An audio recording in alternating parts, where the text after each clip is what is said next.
Hello students, मैं हूं गुंजन एरन और अपनी आज की इस वीडियो में हम बात कर रहे हैं क्लास 12 भौतिक विज्ञान से, जिसमें हमारा टॉपिक है लॉरेंज बल। लॉरेंज फोर्स क्या होता है। यदि किसी स्थान पर वैद्युत एवं चुंबकीय क्षेत्र दोनों उपस्थित होते हैं तब उस क्षेत्र में गतिमान किसी आवेशित कण पर कार्यरत कुल बल को ही लॉरेंज बल कहा जाता है।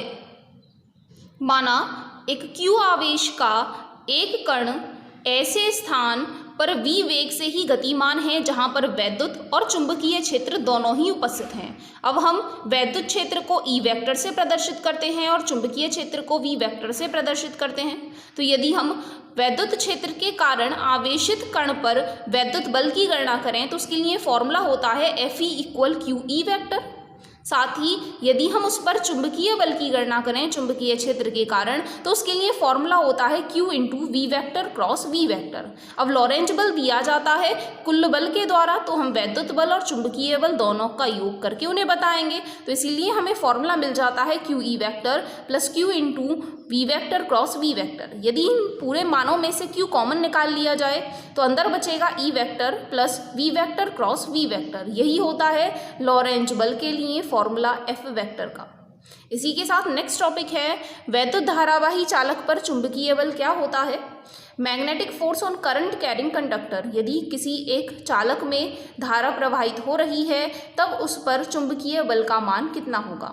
माना एक धारावाही चालक जिसकी लंबाई कैपिटल L है और अनुप्रस्थ काट का क्षेत्रफल A है, तब एक समान चुंबकीय क्षेत्र B में क्षेत्र की दिशा से थीटा कोण बनाते हुए यदि उसे रखा गया है, तो यदि हम इसका डायग्राम देखें तो यहाँ एक चित्र में धारावाही चालक को जिसमें I धारा प्रवाहित हो रही है, साथ ही जिसकी लंबाई का मान L तथा अनुप्रस्थ काट के क्षेत्रफल का मान A दिया गया है, वह चुंबकीय क्षेत्र के साथ थीटा कोण बनाते हुए स्थापित किए गए हैं। माना चालक के प्रति एकांक आयतन में मुक्त इलेक्ट्रॉनों की संख्या n के बराबर है और चालक में I धारा प्रवाहित हो रही है।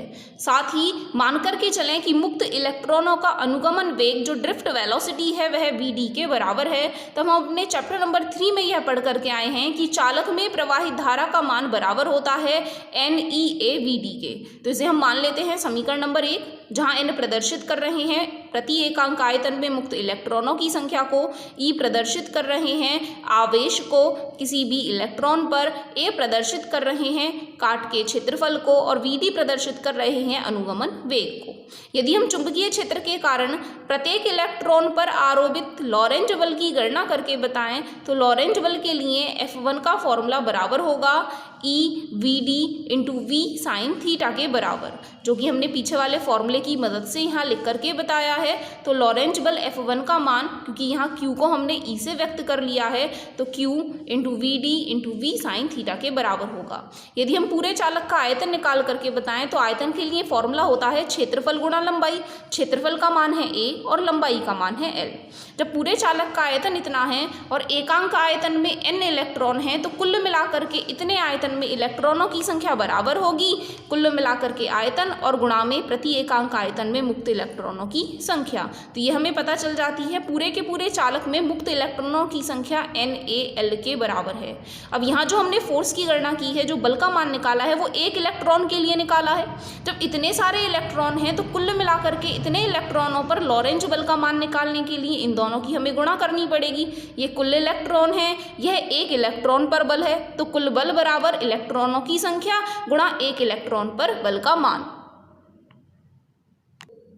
तो अतः संपूर्ण धारावाही चालक पर लगने वाला बल बराबर हो जाएगा एक इलेक्ट्रॉन पर कितना बल लग रहा है गुणा कुल मिलाकर के इलेक्ट्रॉनों की संख्या। यदि हम इनकी गुणा कर लेते हैं और इन्हें व्यवस्थित कर लेते हैं NEAVD के रूप में अलग, क्योंकि यहाँ हमें इक्वेशन फर्स्ट से इसकी वैल्यू I मिल सकती है और बाकी सारे मानों को यदि हम अलग कर लेते हैं, साथ ही NEAVD को यदि हम समीकरण नंबर 1 से I से प्रतिस्थापित कर लेते हैं तो हमें F का फॉर्मूला मिल जाता है IBL sin थीटा। सदिश रूप में यदि हम इन्हें लिख करके बताएंगे तो एफ वेक्टर इक्वल होंगे, आई को अलग रखेंगे। यहाँ जो साइन थीटा प्रदर्शित किए जा रहे हैं वह बी और एल के बीच का कोण है। यदि आप चित्र में भी देखेंगे तो वी वेक्टर और एल के बीच का ही कोण थीटा है, इसीलिए जो क्रॉस प्रोडक्ट में राशियाँ लिखी जाएंगी वह भी एल और बी को ही लिखा जाएगा। तो इसीलिए सदिश रूप में लिखेंगे F vector equal I into L vector cross V vector, जहाँ एल वेक्टर एक सदिश राशि को ही प्रदर्शित कर रहे हैं जिसकी दिशा वैद्युत धारा के ही सर्वसम होती है। जिस दिशा में वैद्युत धारा प्रवाहित हो रही है उसी दिशा में ही लंबाई वाला वेक्टर, लंबाई वाला सदिश व्यक्त किया जाएगा। यह चुंबकीय क्षेत्र में स्थित धारावाही चालक पर लगने वाले बल का व्यापक सूत्र होता है। यदि आपको शॉर्ट क्वेश्चन में पूछ लिया जाता है कि धारावाही चालक पर लगने वाले बल का व्यापक सूत्र लिखिए, तो आपको यही फॉर्मूला लिखना है, F vector equal I into L vector cross V vector, या हम कह सकते हैं F equal I V L sine theta. आप इसे याद करने के लिए बी आई एल भी लिख सकते हैं, F equal bill sine theta. तो याद करने के अलग अलग तरीके हो सकते हैं। साथ ही अब हम इस फॉर्मूले से रिलेटेड कुछ स्पेशल केसेस को भी पढ़ लें। तो पहली स्थिति है यदि थीटा का मान 0 डिग्री या थीटा का मान 180 अंश के बराबर है। अब 0 डिग्री और 180 अंश का मतलब क्या होता है? यदि ये जो धारावाही चालक हमने यहाँ रखा है, यदि यह धारावाही चालक चुंबकीय क्षेत्र बी की दिशा के या तो समांतर रखा हो अर्थात थीटा बराबर 0 हो या फिर प्रति समांतर रखा हो, इसकी विपरीत दिशा में रखा हो, तो हम कहते हैं कि यदि थीटा का मान 0 डिग्री अर्थात समांतर या थीटा का मान 180 अर्थात प्रति समांतर रखा गया है, तब f का मान 0 की ही बराबर होगा। क्योंकि यदि आप यहाँ फॉर्मूले में थीटा की जगह पर 0 लगाएं या 180 लगाएं तो साइन 0 का मान भी 0 ही होता है और साइन 180 अंश का भी मान 0 ही होता है। तो 0 की गुणा प्रत्येक मान में कर लेने पर हमें f का मान 0 ही मिलने वाला है। तो यहाँ से हमारा रिजल्ट पता चलता है कि चुंबकीय क्षेत्र के समांतर या प्रति समांतर रखे धारावाही चालक पर कोई भी चुंबकीय बल कार्य नहीं करता है, वहाँ पर f का मान 0 के बराबर ही होगा। सेकेंड केस है यदि थीटा का मान 90 अंश के बराबर है। अब थीटा का मान 90 अंश के बराबर है, इसका मतलब है कि जो धारावाही चालक हमने चित्र में प्रदर्शित किया है वह चुंबकीय क्षेत्र V की दिशा के लंबवत रखा गया है, तब थीटा का मान 90 अंश के बराबर होगा। तब यदि हम फॉर्मूले से फिर से साइन थीटा की जगह 90 अंश रख लेते हैं तो साइन 90 का मान 1 के बराबर होगा और 1 की गुणा कर लेने पर हमें आंसर में मिलेगा F बराबर IBL, जो कि मैक्सिमम फोर्स होता है किसी भी धारावाही चालक पर। तो यहाँ हम निष्कर्ष निकाल सकते हैं चुंबकीय क्षेत्र के लंबवत रखे धारावाही चालक पर अधिकतम चुंबकीय बल कार्य करता है। यह वह स्थिति है जिस स्थिति में धारावाही चालक पर सबसे ज़्यादा चुंबकीय बल कार्यरत होगा।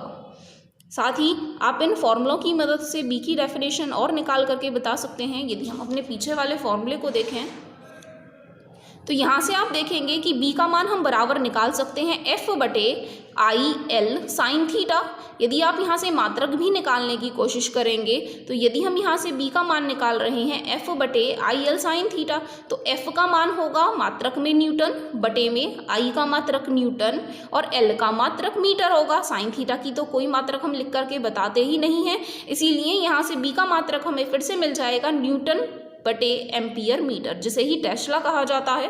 साथ ही आप यहाँ से एक डेफिनेशन भी निकाल सकते हैं कि यदि हम f का मान यहाँ 1 न्यूटन ले लें, i का मान 1 एम्पियर ले लें और इसकी लंबाई का मान 1 मीटर ले लें, साथ ही थीटा का मान यदि हम 90 अंश ले लेते हैं तो यहाँ से हल करके b का मान भी हमें 1 न्यूटन बटे एम्पियर मीटर ही मिल जाएगा डेफिनेशन फॉर्म में। तो यदि हम यहाँ से b की डेफिनेशन लिख करके बताएंगे तो हम लिखेंगे 1 मीटर लंबाई के, l का मान हमने 1 मीटर लिया है, 1 मीटर लंबाई के सीधे चालक जिसमें 1 एम्पियर की धारा प्रवाहित की जा रही हो, यदि उसे चुंबकीय क्षेत्र के लंबवत रख दिया जाए, क्योंकि थीटा का मान हमने 90 अंश लिया है, तो जिसमें 1 एम्पियर की धारा प्रवाहित की जा रही हो को चुंबकीय क्षेत्र के लंबवत रख दिया जाए और उस पर 1 न्यूटन का बल कार्य करे, तब चुंबकीय क्षेत्र का मान 1 न्यूटन बटे एम्पियर मीटर होता है। फिर से एक बार डेफिनेशन रिवाइज कर लें। यदि 1 मीटर लंबे सीधे चालक में 1 एम्पियर की धारा प्रवाहित की जाए और उसे चुंबकीय क्षेत्र के लंबवत रख दिया जाए और उस पर 1 न्यूटन का बल कार्य कर रहा हो, तो उस स्थिति में चुंबकीय क्षेत्र का मान 1 न्यूटन बटे एम्पियर मीटर के बराबर होता है। इसी के साथ आपकी एनसीईआरटी टेक्स्ट बुक में पेज नंबर 136 एंड 137 पर एग्जाम्पल नंबर 4.1 और 4.2 दिए रखे हैं। बिल्कुल इन्हीं फॉर्मूलों से वो रिलेट करते हैं, तो इन क्वेश्चनों को आप आज खुद से सॉल्व करके देखेंगे। साथ ही इसी से रिलेटेड एक क्वेश्चन और है, उसे भी समझ लेते हैं। 40 सेंटीमीटर लंबे एक तार में 2.5 एम्पियर की धारा प्रवाहित की जा रही है। अब 40 सेंटीमीटर लंबे, तो एल का मान हो गया 40 सेंटीमीटर, लेकिन ऐसा ही मात्रक मीटर होता है तो 100 का भाग करके उसे मीटर में बदल लेने पर 2.5 एम्पियर की धारा I बराबर 2.5 एम्पियर। यदि इस तार को 8.0 गुणा 10⁻³ वेबर प्रति मीटर स्क्वायर तीव्रता के चुंबकीय क्षेत्र के लंबवत रख दिया जाए। सबसे पहले तो यह वेबर प्रति मीटर स्क्वायर अर्थात चुंबकीय क्षेत्र के मान को प्रदर्शित कर रहे हैं, तो V का मान हमें मिल जाता है 8.0 गुणा 10⁻³ वेबर प्रति मीटर स्क्वायर। और चुंबकीय क्षेत्र के लंबवत रखा गया है। लंबवत रखने का मतलब होता है कि थीटा का मान 90 अंश के बराबर दिया है।